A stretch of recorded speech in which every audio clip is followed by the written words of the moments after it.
साथ रह के आज के एपिसोड में हम देखेंगे जहां मंदिर में हवन की तैयारी शुरू हो जाती है।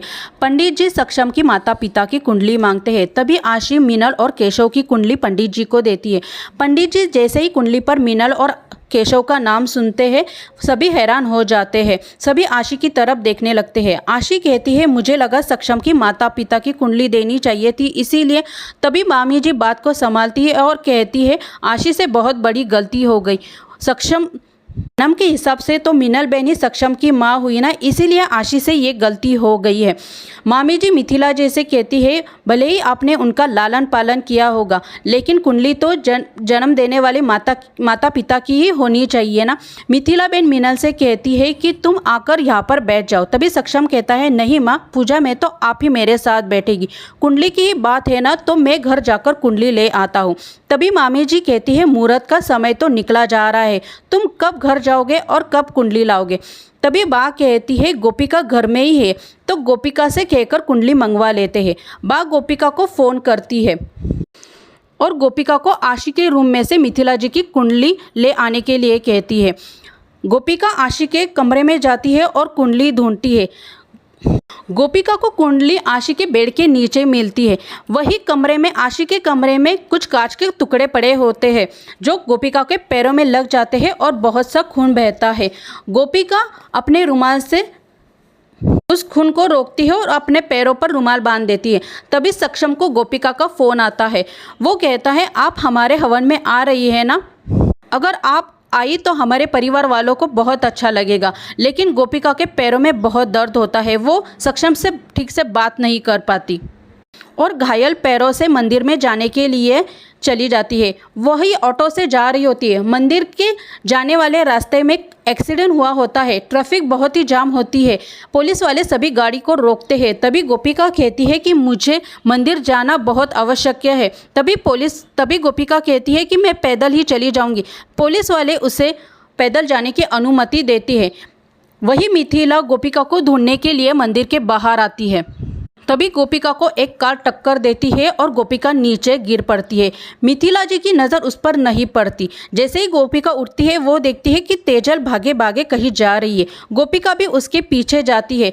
तभी तेजल एक लड़के से बात कर रही होती है। वो विजय से बात करती है। विजय कहता है कि तुमने मेरी गाड़ी का कांच फोड़ा था ना, अब देखो मैं तुमसे कैसे बदला लेता हूँ। वो तेजल को अपनी और तेजल की एक फ़ोटो दिखाता है और कहता है कि ये फ़ोटो कल पूरा शहर देखेगा और ये फ़ोटो मैं पूरे सोशल मीडिया पर वायरल कर दूंगा और तुम्हारी बदनामी होगी। तभी तेजल कहती है कि विजय तुम ऐसा मत कहना। गोपिका ये सब देख रही होती है। तेजल बहुत रोती है लेकिन विजय उसकी बात नहीं सुनता और वहां से चला जाता है। गोपिका ज़मीन पर से वो फ़ोटो उठा लेती है और विजय के गाड़ी के सामने आती है और विजय से कहती है कि ये तुम क्या कर रहे हो, मुझे तुमसे कुछ बात करनी है। तभी विजय कहता है गोपिका से कि तुम वही गवार हो ना। गोपिका कहती है मैं तो गवार हूँ लेकिन तुम तो समझदार हो ना। तेजल तो तुम्हारी बहुत अच्छी दोस्त है, तुम तेजल के साथ ऐसा कैसे कर सकते हो। तभी विजय गोपिका को कहता है कि ये तस्वीर तो आज सिर्फ तुमने देखी है, कल तो पूरा शहर देखेगा और वहाँ से चला जाता है। वही मंदिर में पूजा का मुहूर्त निकला जाता है। पंडित जी कहते हैं अभी हमें पूजा शुरू कर देनी चाहिए। तभी मिथिला वहाँ से उठ जाती है और मीनल पूजा में बैठ जाती है। तभी गोपिका मंदिर में पहुँचती है।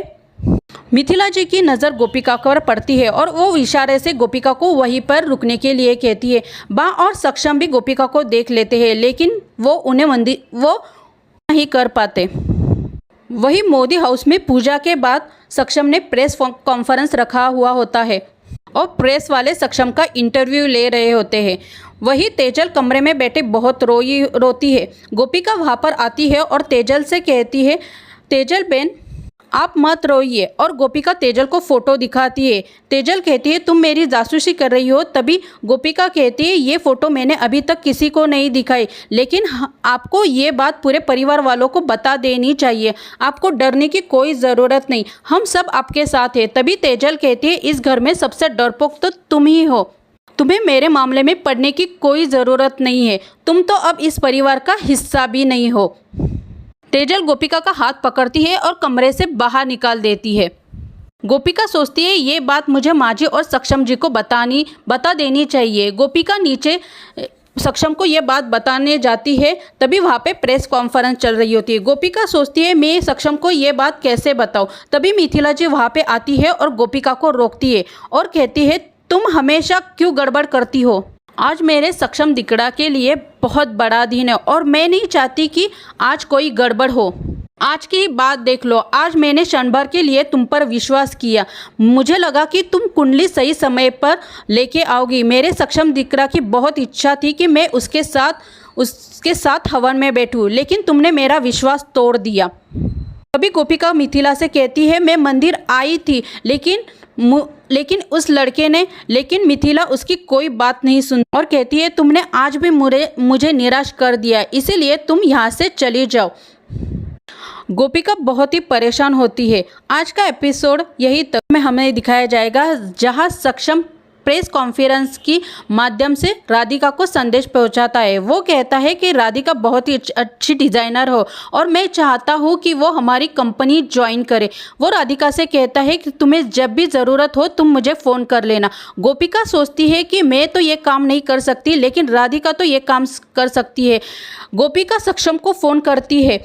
सक्षम बहुत खुश हो जाता है और कहता है थैंक यू, आपने मेरा फ़ोन रिसीव किया। तभी गोपिका सक्षम से कहती है कि आपकी बहन बहुत मुसीबत में है, बहुत बड़ी मुसीबत में है, आप उसे बचा लीजिए। और आज का एपिसोड यहीं पे समाप्त होता है।